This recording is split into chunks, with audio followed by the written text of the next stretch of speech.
name is Lisa, and I'm from Emmanuel Covenant Church's cooking segment called Lisa's Home Plate. With much encouragement from my sister Mona, I decided to do the program. With me in the kitchen today is Natalie, my daughter. I would like to introduce to you Natalie, who's my helper today.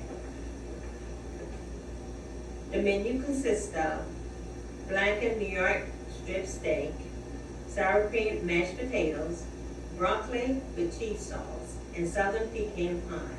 First, we're going to start with the southern pecan pie, which takes the longest to bake. We need 3 beaten eggs,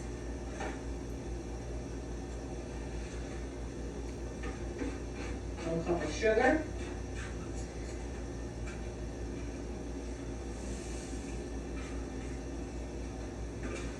3 tablespoons of butter, melted butter,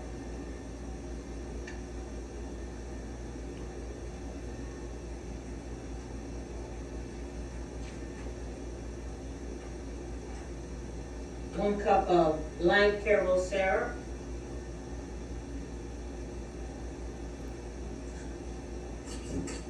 and 1½ cups of pecans. The pecans could be chopped up or you can leave them whole.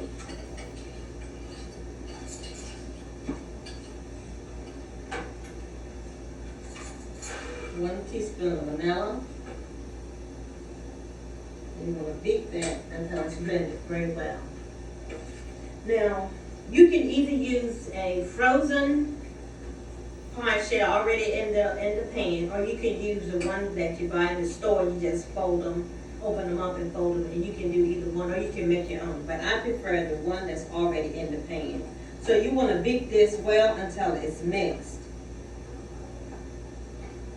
I suggest, I was baking pound cakes, and every time I would bake my pound cakes, they would burn.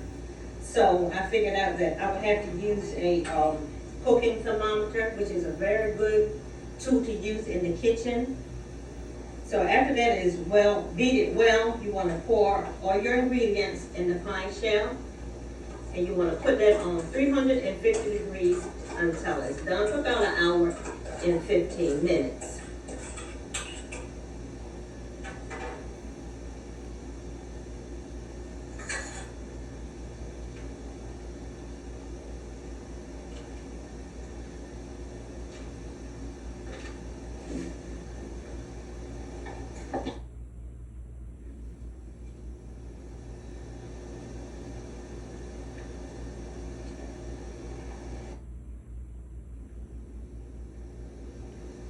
While our pecan pie is in the oven, we're going to start on our blackened New York strip steak.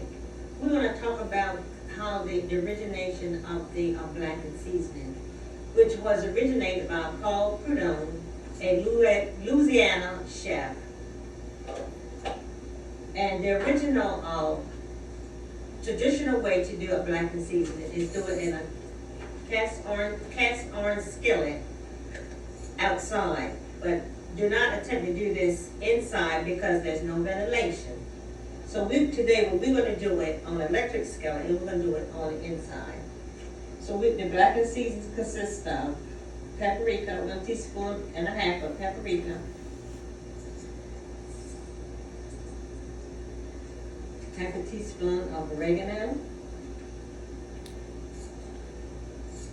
half a teaspoon of thyme, garlic powder, 1½ teaspoons of salt, black pepper, onion powder, and red pepper. And we want to combine all those seasonings together.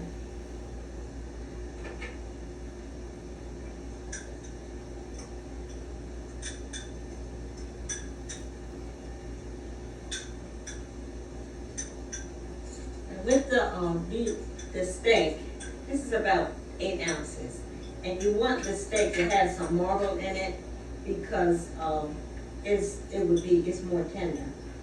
So after you mix all your ingredients together, you want to put the blackened seasoning on both sides of your steak. And while you're doing that, I'm gonna heat up my frying pan. And usually, when you do blackened, any kind of blackened, you can do blackened chicken, you can blacken fish, and you can also blacken pork. But today, we're gonna do the New York strip steak. You wanna season both sides. And the pan has to be very hot.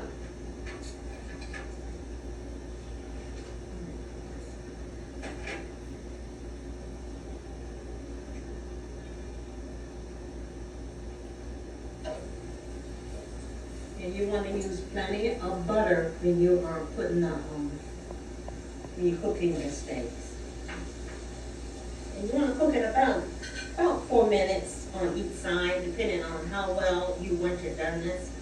For me, I don't want it too well done. I like mine medium rare. So we're gonna cook that at about medium heat on each side until it's done.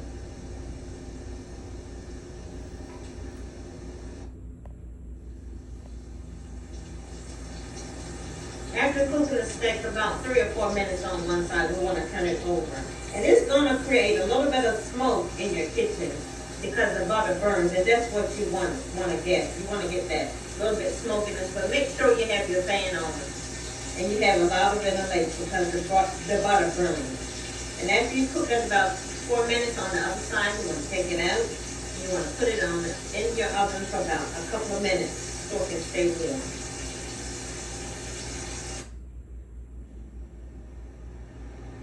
After the steaks are cooked on both sides for approximately 8 minutes, you're going to get a little bit of burnt sear on it, and which that's what you want. They smell good. Now we're going to do our sour cream mashed potatoes. For time purposes, we've already boiled 2 cups of mashed potatoes. So you want to mash your potatoes, and you want to add some butter, some melted butter.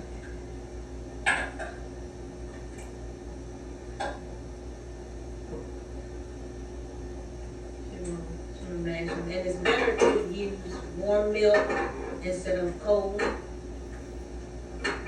And that way your potatoes won't be so stiff.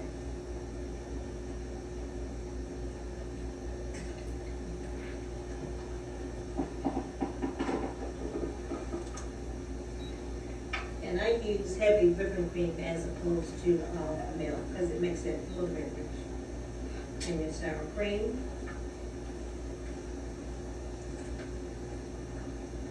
Just a little.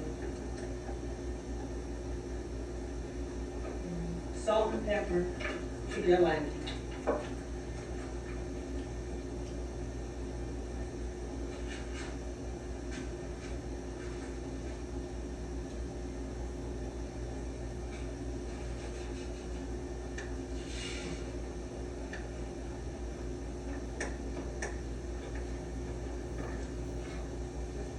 You want to add a little bit of sour cream.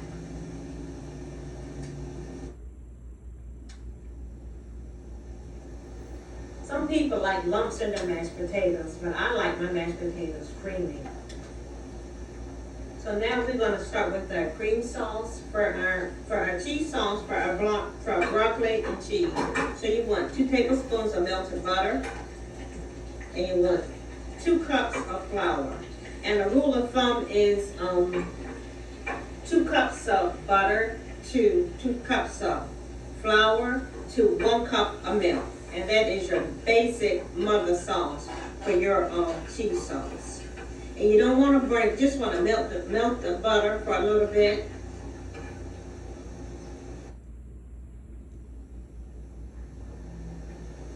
You want to stir your bechamel sauce until it gets thickened. And when it gets thickened, you can take it off and add your cheddar cheese. Because if you add your cheddar cheese while you're stirring it, it's going to continue on cooking. And your cheese will get clumped up. So you don't want it to do that. So you want to take it off the heat. And now at this point, you want to add a little bit of seasoning. Add a little bit of salt. And you want to stir in your cheddar cheese at this point. And for the broccoli that we're gonna use for the sauce, you could use fresh, or you can also use frozen, which I chose the broccoli in the steam bag, which is much quicker. So you wanna put all your cheese in until it's completely melted.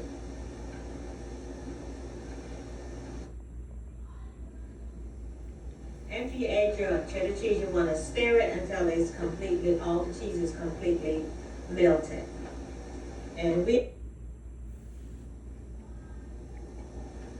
to complement a meal, we have lemonade iced tea, your southern pecan pie, your blackened New York strip steak, your sour cream mashed potatoes, and your broccoli with cheese sauce. I had fun preparing the meal, and I am hungry and I'm ready to eat, and I enjoy fixing Sunday's best meals. I enjoy preparing this meal. Thanks for having us, and join us for the next time for Lisa's Home Plate.